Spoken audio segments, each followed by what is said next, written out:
Assalamualaikum warahmatullahi wabarakatuh. Perkenalkan, nama saya Fatima Zira Lubis dengan NIM 8603-26521 dari Program Studi Pendidikan Guru Sekolah Dasar UPBJJ UT Medan.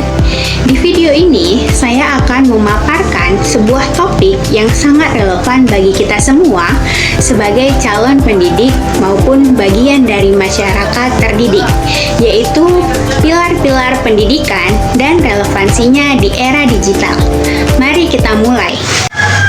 Sebelum kita membahas lebih jauh, kita perlu memahami dulu apa sebenarnya yang dimaksud dengan pilar dalam konteks pendidikan.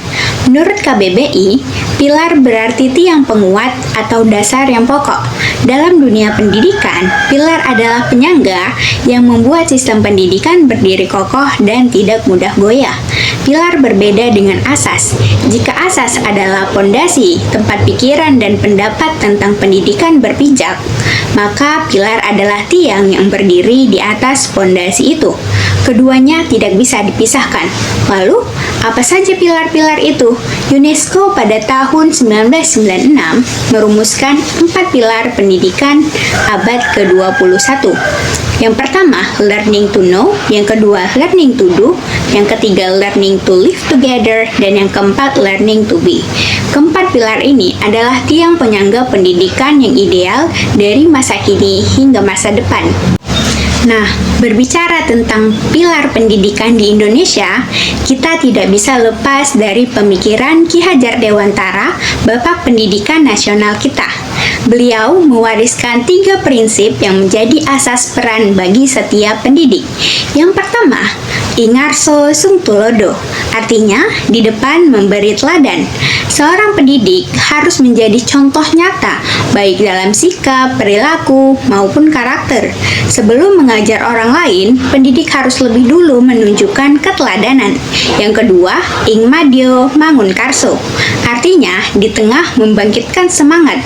Ketika peserta didik mulai ragu atau kehilangan motivasi, pendidik hadir di tengah-tengah mereka sebagai penyemangat, pemberi kepercayaan diri, dan pembangun inisiatif. Yang ketiga, Tutwuri Handayani, artinya di belakang memberi dorongan. Pendidik tidak selalu harus berada di depan. Terkadang, peran terbaik seorang guru adalah mendorong dari belakang, memberikan ruang bagi peserta didik untuk belajar secara mandiri dan bertanggung jawab. Ketiga prinsip ini bukan hanya slogan, ini adalah filosofi pendidikan yang utuh dan mendalam. Lalu, apakah prinsip-prinsip ini masih relevan di era digital seperti sekarang? Jawabannya sangat relevan, bahkan semakin dibutuhkan. Mari kita lihat beberapa contoh nyata. Yang pertama, di era pembelajaran online, platform seperti Google Classroom, Ruang Guru, prinsip Tutwuri Handayani terwujud dalam desain pembelajaran mandiri. Guru tidak lagi menjadi satu-satunya sumber ilmu, tetapi fasilitator yang mendorong siswa untuk belajar secara aktif. Yang kedua, soal literasi digital. Di tengah maraknya hoaks dan konten negatif, guru dituntut menjadi teladan Ingarso Sung Tulodo dalam penggunaan teknologi yang bijak dan bertanggung jawab. Yang ketiga, pembentukan karakter peserta didik.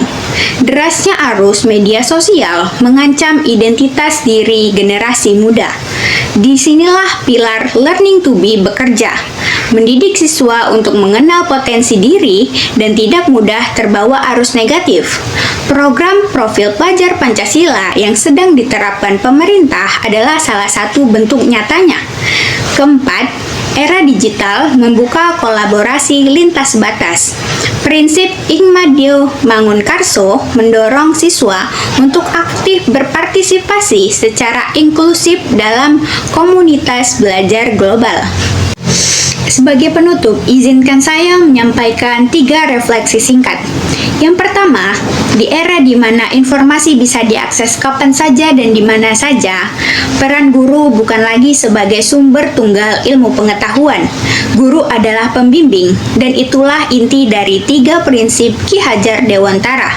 Kedua, keempat pilar UNESCO bukan sekedar teori.